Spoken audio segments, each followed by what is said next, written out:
आज 21 जून रोजी national testing agency म्हणजेच NTA मार्फत घेण्यात येणारी नीट UG पुनर्परीक्षा अमरावती जिल्ह्यात अत्यंत सुरळीत आणि शांततेत सुरू झाली आहे।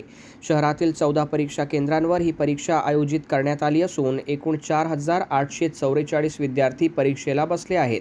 परीक्षेच्या पार्श्वभूमीवर जिल्हा प्रशासनाने अत्यंत काटेकोर नियोजन करत कडेकोट सुरक्षा व्यवस्था उभारली आहे। प्रश्नपत्रिका पोलिसांच्या कडेकोट बंदोबस्तात सुरक्षितरित्या परीक्षा केंद्रांवर पोहोचविण्यात आल्या। सर्व केंद्रांवर विद्यार्थ्यांची ऑन कॅमेरा तपासणी करूनच प्रवेश दिला जात असल्याने गैरप्रकारांना आळा बसत आहे। नीट पुनर्परीक्षा पार्श्वभूमीवर जिल्हा प्रशासन व पोलीस यंत्रणा पूर्णतः सतर्क असून प्रत्येक केंद्रावर बारकाईने नजर ठेवली जात आहे। परीक्षा पारदर्शक, सुरक्षित आणि निष्पक्ष वातावरणात पार पडावी यासाठी विशेष उपाययोजना राबविण्यात आल्या आहेत।